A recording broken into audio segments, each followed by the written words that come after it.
Salamu tena ndugu zangu, mahala popote pale ulipo, popote pale unaposikia sauti hii. Kama ndugu yangu walivyotangulia kusema hapa, sisi ni wanafunzi wa mzaliwa wa pili ambaye ni Zulula 100 kwa wakati huu.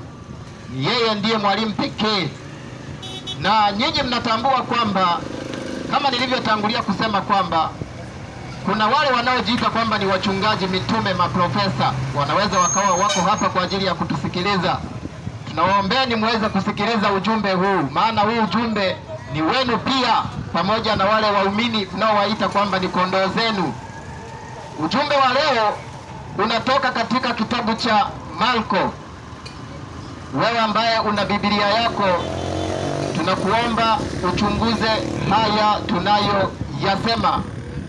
Maana ukienda katika kitabu cha Marko 16:17 kuna neno ambalo nitakwenda kuliongea, ambalo mnalishuhudia nyinyi wenyewe katika hiyo mikusanyiko yote ya makanisa ya Kipentekoste.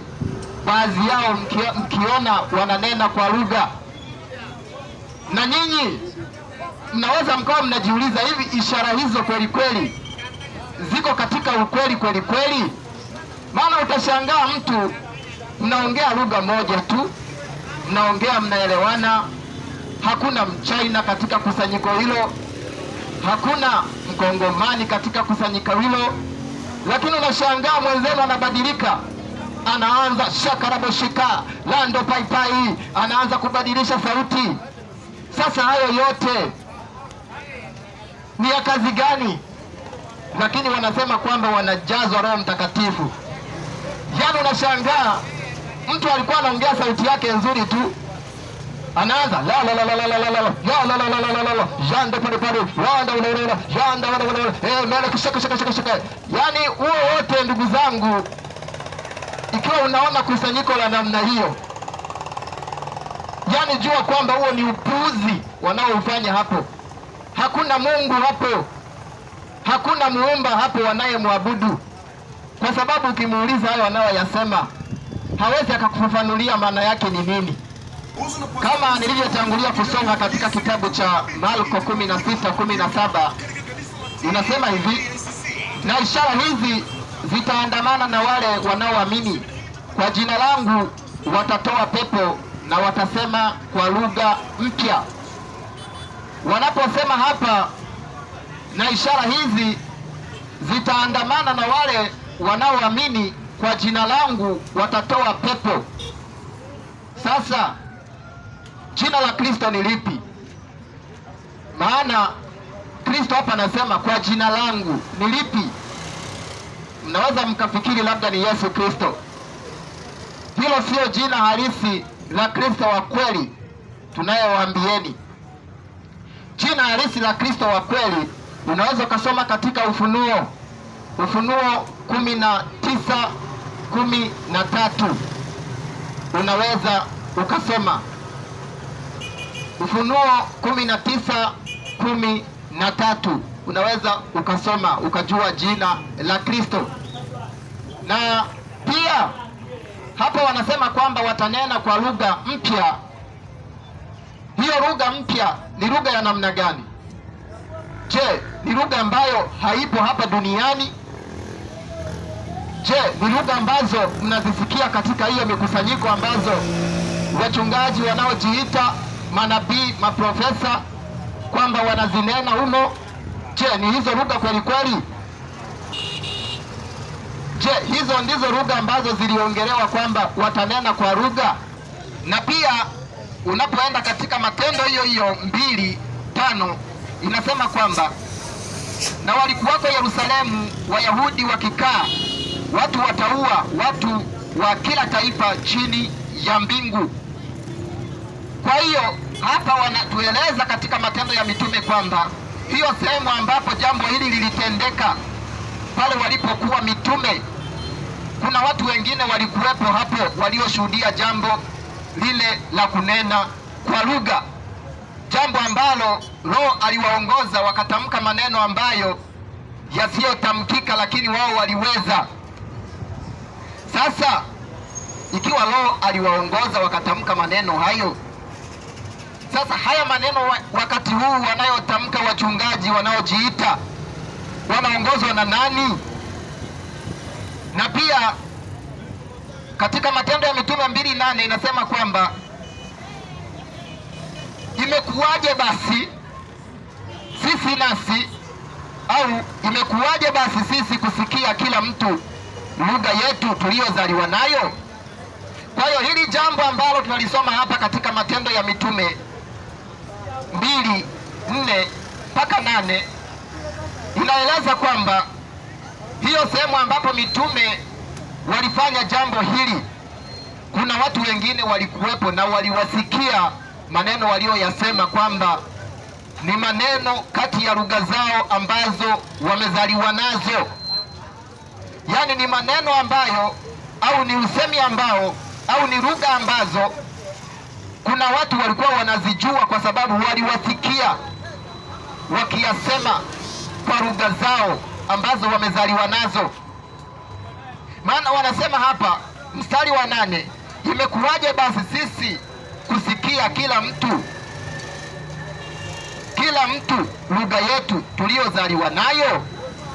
Kwa hiyo ikiwa unasikia katika hiyo mikusanyiko wananena kwa lugha, na lugha unayoisikia kwamba ni hauielewi, haujui imetoka wapi, ujue kwamba ni mzaa wanaoufanya, wala hakuna ukweli hapo. Matendo ya Mitume 2:4 mpaka 8 inatueleza kwamba lugha ambayo ilinenwa na mitume, watu waliweza kuwasikia hiyo lugha walioinena, maana ni kati ya lugha zao, kila mtu aliweza kusikia kwa lugha yake mwenyewe ambayo amezaliwa nayo. Na ndiyo maana tunawaambieni hapa, kunena kwa namna hiyo ni kwa sababu hawajui wanachokiongea kinamaanisha kitu gani, na hawajui kuna pepo gani iliyo nyuma ya kusema lando paipai, lando shakaraboshika. Hawajui hayo yote yanatoka wapi, maana huko kunaitwa ni kupagawa kwa demon, ni kupagawa, wanachochewa na ulimwengu wa giza ili kuweza kutamka hayo. Maana utamuuliza, hivi kweli kweli hayo nao yasema yanamaanisha kitu gani? Hawezi akakufafanulia maana yake, hawezi akakufafanulia maana yake. Yaani utashangaa mtu ananena kwa lugha wakati hakuna mtu yoyote ambaye ni wa tofauti na lugha yake hapo. Sasa hayo yote yatakufaidia nini kumwabudu muumba wako kwa lugha usiyoijua?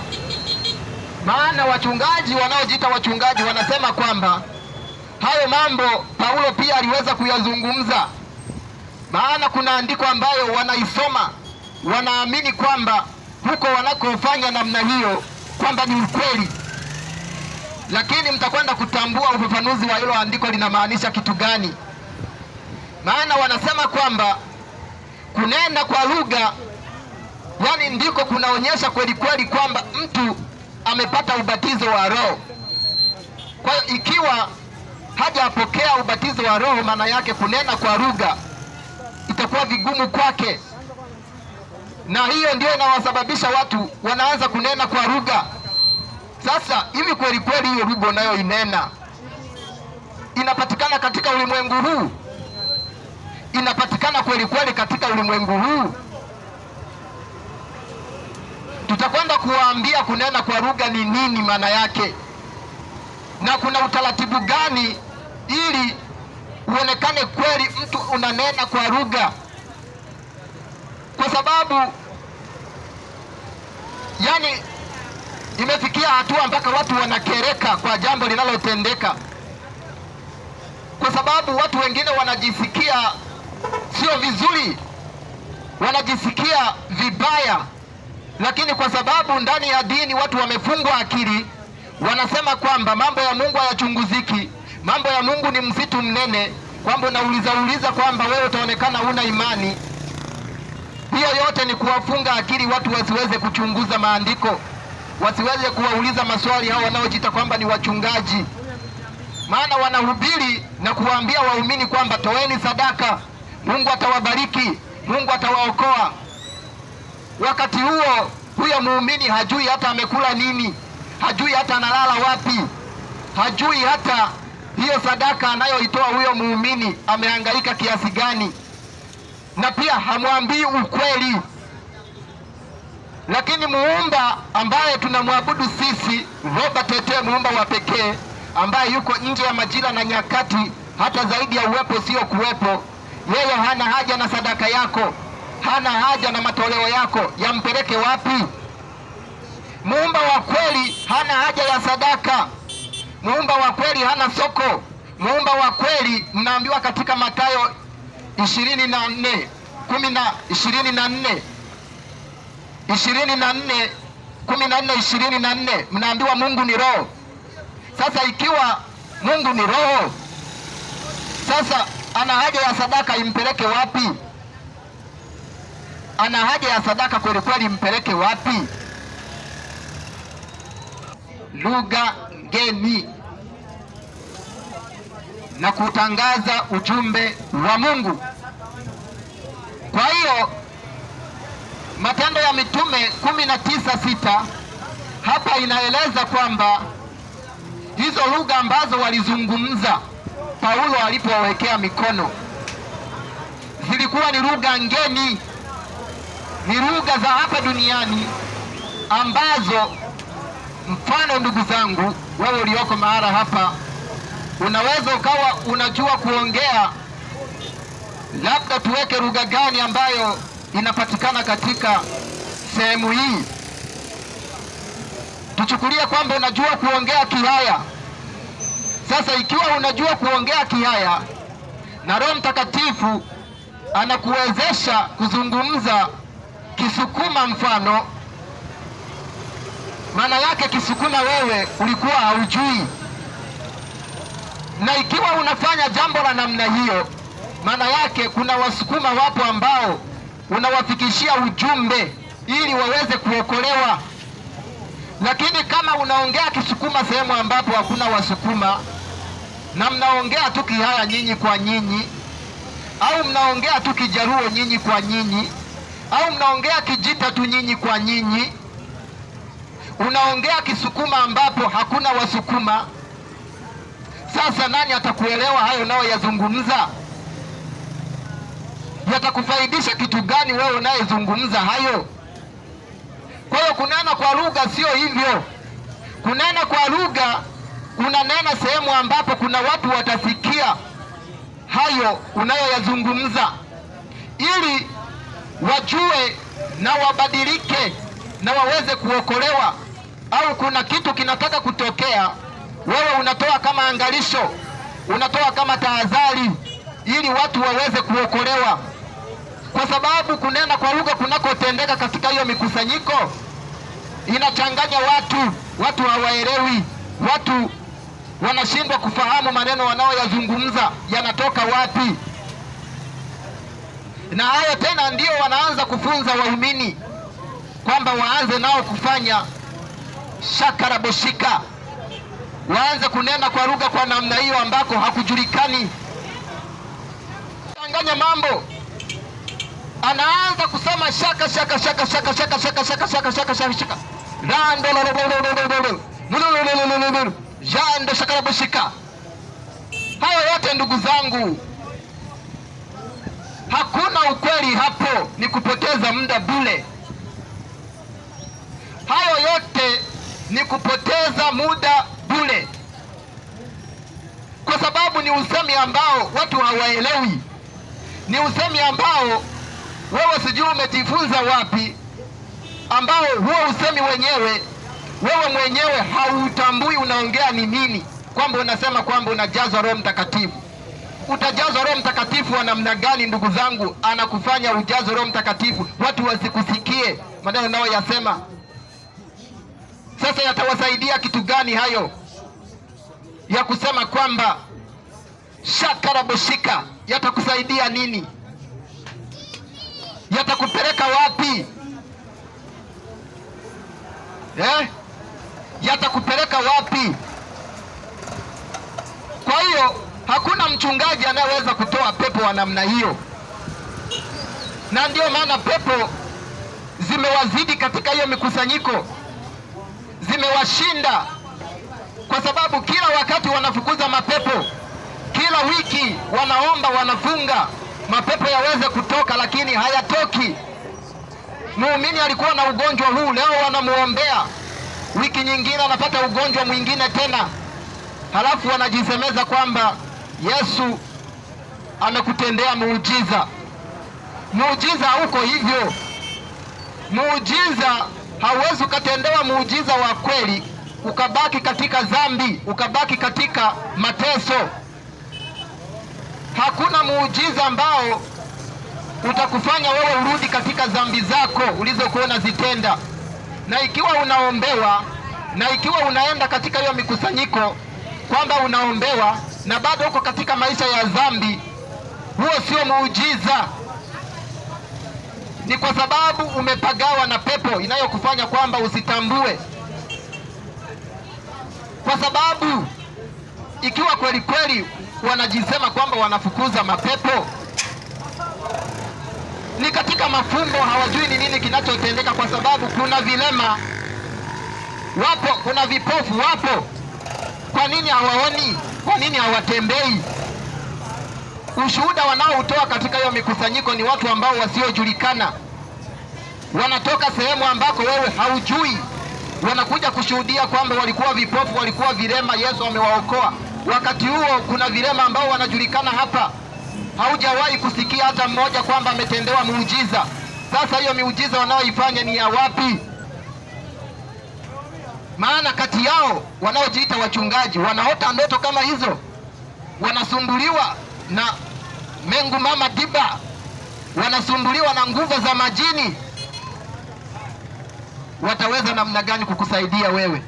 Maana katika hiyo mikusanyiko kuna wachungaji wanaotembea na wake za watu, wanatembea na waumini wao ndani kwa ndani humo, alafu wanaficha siri, wanasema kwamba kanisa litaharibika. Sasa litaharibika, mbona limeshaharibika tayari? Hilo kanisa limeshafariki tayari. Kanisa lilosema Kristo sio hilo. Hilo ni kanisa la kimwili, hilo sio la kiroho, la mambo yanayotendeka ya namna hiyo. Na ndio maana haya mambo ya kunena kwa lugha hamwezi mkayafahamu, maana ni pepo zinazowafunga msiweze kutambua. Kwa hiyo huo ndio ujumbe wa leo, ndugu zangu, ambao tumewafikishia mahala hapa. Maana sisi sio watu wa kidini, sisi ni watu wa kiroho. Mtu wa kiroho ni mtu anayeishi maisha ya kiroho, lakini mtu wa kidini ni mtu anayetegemea dini ili kufikiri labda anaweza akaokolewa. Na ndio maana kuna dini nyingi. Hata wewe unaweza ukajiuliza, sasa dini gani ni ya ukweli? Dini gani ni ya ukweli? Maana kweli ni moja, kweli sio mbili. Kwa hiyo huu ndio ujumbe wa siku ya leo, ndugu zangu. Kwa wale ambao naweza mkafuatilia mafundisho haya, tumeshasema YouTube, unaingia unaandika Imani Msimbwa kwa Kiswahili, na kwa Kifaransa Zurula 100, na kwa Kiingereza Authentic Truth. Sisi hatuna haja na sadaka, maana sadaka ni kufuru. Sadaka sio mapenzi ya muumba tunayemwabudu sisi, ambaye ni Robert Tete, muumba wa pekee, ambaye hana mwanzo hana mwisho, yuko nje ya majira na nyakati, hakai mbinguni, yuko nje ya uwepo usiokuwepo. Ndiye muumba tunayemwabudu sisi. Maana watu wanamuita muumba wao kwamba ni Alfa na Omega, yaani mwanzo na mwisho. Maana yake ana mwanzo na ana mwisho. Kabla ya mwanzo hayupo na baada ya mwisho hayupo. Hicho ni kiumbe, maana ni viumbe ndivyo vinaanza mwanzo. Asanteni sana kwa kuweza kutusikiliza, na muwe na jioni njema.